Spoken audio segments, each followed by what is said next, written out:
రేవంత్ రెడ్డి నేతృత్వంలోని కాంగ్రెస్ ప్రభుత్వం ఈ ఏడాది ఆర్థిక సమస్యలను అధిగమించి అభివృద్ధి వైపుకు సాగింది.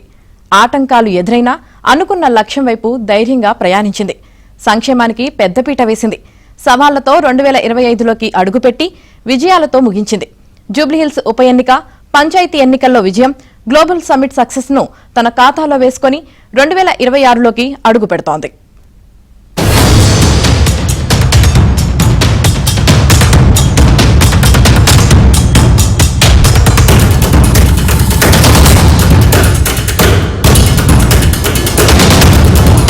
తెలంగాణలో తిరుగులేదనుకున్న బీఆర్ఎస్ ని ఓడించి కాంగ్రెస్ అధికారంలోకి వచ్చింది. కేసీఆర్ ని గద్దెదించి రేవంత్ రెడ్డి పాలనా పగ్గాలు చేపట్టారు. ఎన్నో ఆశలు ఆశయాలతో పాలన ప్రారంభించిన సీఎం రేవంత్ రెడ్డి సర్కారుకు ఆర్థిక సమస్యలు, గత కేసీఆర్ హయాంలో చేసిన అప్పులు, వాటి వడ్డీలు స్వాగతం పలికాయి. అలా ఎదురైన సవాళ్లను అధిగమించిన కాంగ్రెస్ పార్టీ ఎన్నికల్లో ఇచ్చిన హామీల్ని అమలు చేస్తూ నిర్దేశించిన లక్ష్యాల వైపు ధైర్యంగా అడుగులేస్తోంది. తొలి ఏడాదిలో కాస్త తడబడినట్లు కనిపించినా 2025లో మలి ఏడాది గేరు మార్చి స్పీడ్ పెంచేసింది.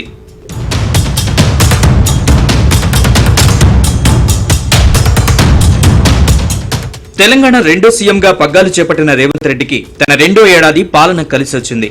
తొలి ఏడాది కొంత ఒడిదుడుకులను ఎదుర్కొన్న 2025లో విజయాలు పాలనలో లక్ష్యం వైపు సాగడానికి మరింత ఆత్మవిశ్వాసాన్ని, స్థైర్యాన్ని పెంచాయి. రేవంత్ కు కొన్నేళ్లకు సరిపడా శక్తినిచ్చాయి. రేవంత్ రెడ్డి అసలు సీఎంగా నిలదొక్కుకోగలరా అని వినిపించిన గొనుగుళ్లకు ఫుల్ స్టాప్ పెట్టింది. ఇప్పుడు కాంగ్రెస్ లో రేవంత్ తప్ప మరొకరు కనిపించిన స్థాయికి చేరేలా 2025వ సంవత్సరం రేవంత్ రెడ్డి గ్రాఫ్ ని అమాంతం పెంచేసింది.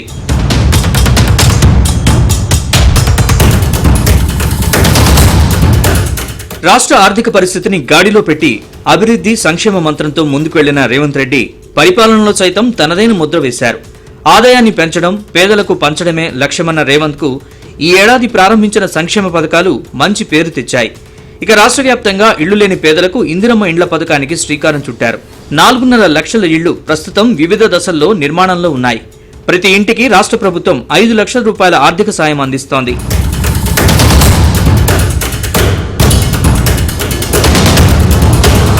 ఇక కొన్నేళ్లుగా పేదలు ఎదురుచూస్తున్న రేషన్ కార్డుల పంపిణీ కార్యక్రమాన్ని ఈ ఏడాది కాంగ్రెస్ ప్రభుత్వం చేపట్టింది. అర్హులైన పేదలందరికీ కొత్త రేషన్ కార్డులు జారీ చేసింది.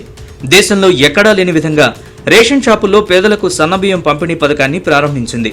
దీంతో పాటు ఎన్నికల్లో ఇచ్చిన హామీని నిలబెట్టుకుంటూ ప్రతి ఎకరాకు 12,000 రైతు భరోసా, సన్నవడ్లకు బోనస్ అందించింది. మొత్తం 1,57,51,000 ఎకరాలకు గాను రైతుల బ్యాంకు ఖాతాల్లో 8,744 కోట్ల రైతు భరోసా నిధులు జమ చేసింది. భూమి లేని వ్యవసాయ కూలీలకు ప్రతి ఏటా 12,000 ఆర్థిక సాయం అందించే ఇందిరమ్మ ఆత్మీయ భరోసా స్కీమ్ ని 2025 జనవరి 26 నుంచి అమలు చేస్తోంది.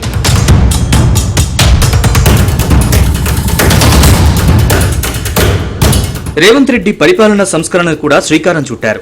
గత సర్కారులో భూ సమస్యలకు కేంద్ర బిందువుగా ఉన్న ధరణి స్థానంలో భూభారతిని తీసుకొచ్చారు.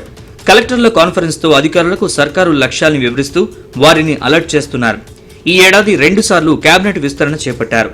మొదట వివేక్ వెంకటస్వామి, అడ్లూరి లక్ష్మణ్, వాకిటి శ్రీహరిని కేబినెట్ లోకి తీసుకున్నారు. ఇక జూబ్లీహిల్స్ ఉప ఎన్నికల ముందు అజారుద్దీన్ కు కేబినెట్ లో చోటు దొరికింది.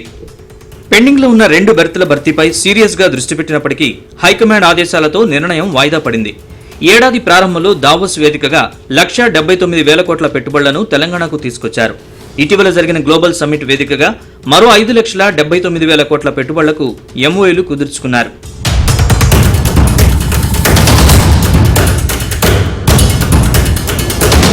అభివృద్ధిలో ప్రపంచానికి తెలంగాణ మోడల్ని పరిచయం చేస్తామంటున్న సీఎం రేవంత్ రెడ్డి చైనా +1 గా నిలుపుతామంటున్నారు.